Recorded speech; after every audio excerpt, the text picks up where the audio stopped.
Tak čo mám povedať, že je to tu príjemné, veľmi dievčatá sa snažia, dali mi masáž, ostrihali mi, nafarbili ma a hlavne pre mňa je dôležité, že sem teda môžem prísť hocikedy a že je to také normálne kaderníctvo bez nejakých výrazných nobl, celebrít, také obyčajné, úplne kde chodia normálni ľudia. To sa mne páči. Farba je, myslím, príjemná. Vyzerám ako také kuriatko. To sme chceli. Strih je dobrý, na tento som zvyknutá. Hlavne robia to rýchlo, čo teda ja oceňujem, pretože ja nemám trpezlivosť niekde veľmi dlho sedieť a čakať a proste nemám rada, keď tieto veci prebiehajú pomaly. Keď je to rýchlo, ja to strašne ocením. Začíname vlastne mytický obrad, na ktorý vlastne používame špeciálny šampón z rady Mytik, ktorý sme si predpripravili zákazníčku. Následne na to smiešame vlastne masku s olejom, ktorú nechávame počas masáže pôsobiť. Masírujeme vlastne v šiju, prekrvujeme potom vlasovú pokožku. Zákazníčka vlastne medzi tým si môže oddychnúť, prekrvia sa aj vlasové korienky, čo veľmi prekrvujú sa, áno.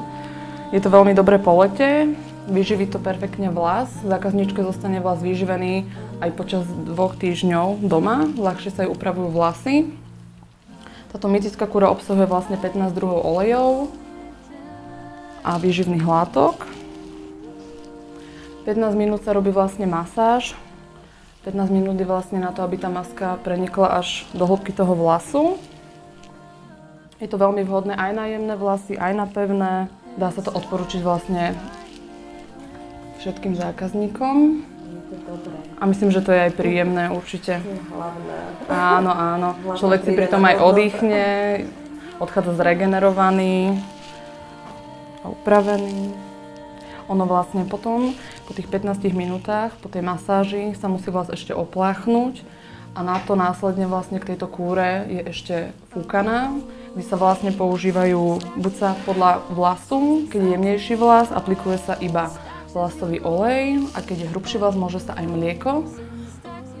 A vlastne prechádza sa potom už do fúkanej alebo do upravenia účesu.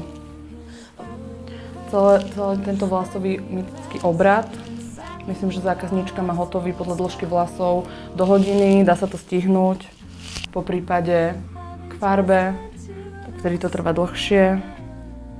Ono vlastne ten rituál spočíva v tej masáži s tým, že myslím, že to je odvodené od toho, že tam použitých tých 15 olejov, jojobový, pšeničný, myslím, že ich tam avokádový, viacero ich tam je. Myslím, že kvôli tomu toto dali. A celkovo vlas potom po vyfúkaní, veď uvidíme, je taký pevnejší, lesklejší ten vlas, je odolný vlastne, lepšie drží tvar. Asi to tak prirovnávali k tým mytickým bytostiam.